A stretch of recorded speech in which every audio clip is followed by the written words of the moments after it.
think I've got the gist of your question. I think the biggest challenge for us was mostly, believe it or not, um, I don't think in South Africa we are short of ideas. I think there's many people who have great ideas of products that they want to bring to market, but I think our financial structures are not geared for the level of development that we are in. I think we operate as if we're in a first world country when we're in a developing country, which means that there should be more leeway given for young entrepreneurs to come into the space. They should be getting more support. And I think if there was anything that I believe that we could have gotten more of, is a little bit more support as entrepreneurs who are trying to bring products to market. I hope that answers your question. I hope I've lost your audio there, Mamason. Me too. Okay, I'm back. Can you hear me? Yes. Thank you so Yes, much. thank you. Thank you Thank so you. much. We got that.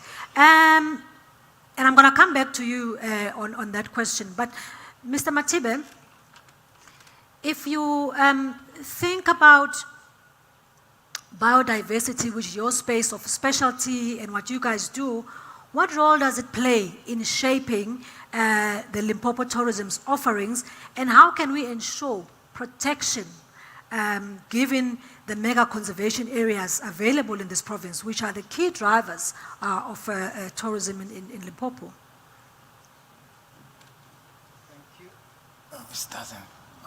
Thank you very much, moderator.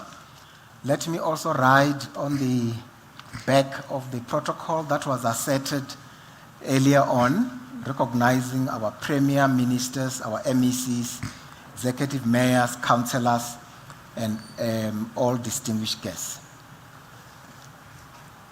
We have realized for 4 years that we have been exporting over 70% of our indigenous biological resources in raw form. So that means we take African ginger from Limpopo, Mpumalanga, and KZN. We juice it up, we export it in raw form. And other people then convert it into final products. We have been exporting, for instance, pelargonium from 1875 to UK and Germany, and they are now bringing cough mixtures back to us as final products, but coming from Eastern Cape, one of our rural areas. Now we have decided, and this on the backdrop of these trips that I always undertake every year with 160 tour operators from Africa. Out of that 160, you have got about 106 that come from this country. And 60% of those, not tour operators, the folks who market, the hunting outfitters. Out of that 106, 60% are coming from Limpopo. And we generate just over 20 billion just from hunting. So when you are in US every January, my stall will be thronged with people wanting to know, coming to share the experience they've had here.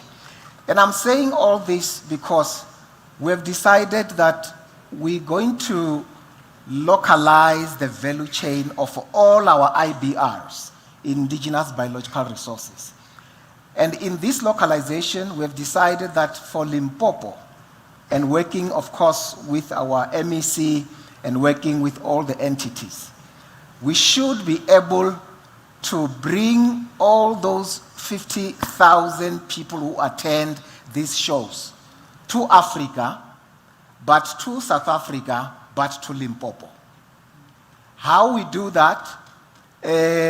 We've undertaken and commissioned a study at the National Department, working with our province, that will be finalized next year, particularly to look at the feasibility and the costed business plans of how we can be able to develop a mice market for this province, simply because the meetings, incentives, exhibitions, as well as events, is a strategic component of this area because of its geographical location.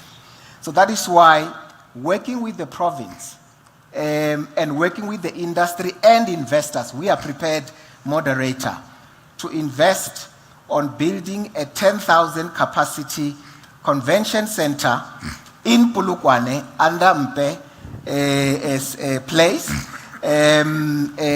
Councillor Mpe, so that out of this exercise, that precinct, because it will have to be a precinct, it must add between 2,000 to 3,000 beds, because there will be hotels around it, so that we tap into this market. And this is simply because we cannot afford to lose the competitive advantage of this province, where you have got 9.3 million domestic trips of people coming to this province, comprising 25% of the total of South Africa. So I'm saying in summary, Chair, we have got an opportunity as this province to unravel and unleash the tourism potential, especially in our protected areas where we have got a number of arrays and network of nature reserves that can be commercialized for opportunities in tourism.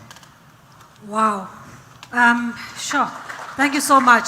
Yes, thank you so much. And whilst you are talking about that, I just want the audience to also think about this. In Africa, the biggest meetings that are related to the sectors that we all spoke about today are not held in Limpopo. Work with me here. The Agri Indaba that was held just now, where was it held? Agriculture people that were there. It was in Cape Town. And we heard from Mr. Matthew Posa that if you are going to eat a mango or eat anything, let's put it that way, there's a 75% chance that it comes from Limpopo. So why is Limpopo not hosting the largest gathering in agriculture, but it is being held in Cape Town? The Africa Agri Expo is held in Nairobi. The Africa Agri-Tech is in Pretoria. The 9th World Congress on Conservation of Agriculture was in Cape Town. So do you see where I'm going with this? The largest mining gathering is in, work with me here, it's afternoon, is in Cape Town. I'm going somewhere with this. So, and I really want to thank Mr. Matibe, because he's answered the question I was going to ask him later on, but he's answered it now. Because, by the way, the South Africa Auto Week is also not in South Africa, in Limpopo, it is in the Republic of Cape Town. There is Auto Mechanica, it's in another place called Johannesburg. There is the Festival of Motoring, it is also in Gauteng. I can just keep going. None of the big meetings in our sectors, the key sectors in this province, are not in this province. And that is tourism, low-hanging fruits that are not, we are not actually exploiting for ourselves. Because remember, meetings as we have gathered here today, you've driven here, you've eaten food, there was agriculture, there was automotive when you were driving, you have slept here, maybe there was accommodation being utilized, maybe you had to also go and buy flowers for a girlfriend that you had not seen in like many years. So it causes a ripple effect. There's a lot of things that one meeting actually touches. You end up not just sleeping, but you do way more. There is the technology industry that is affected by this. I mean, we need this AV to actually hear this meeting. There's the photographers. They don't see themselves as part of tourism, but it is tourism because now they are here because we are meeting, but we are now contributing to their sector. So, in fact, what we want to say between me and you, it must not leave this room, is that tourism is the most important sector that we should be using to actually catalyze this economic growth because it touches everything. It actually creates waves. Now, I want to go to Noki. Noki, coming from Sun Parks. So, Noki, from your side, as tourism in Limpopo grows, how is the Kruger National Park managing the visitor numbers and conservation priorities? Thank you very much. I think to reflect on the balance between tourism and conservation, it's quite important to understand the role that tourism plays in the economy.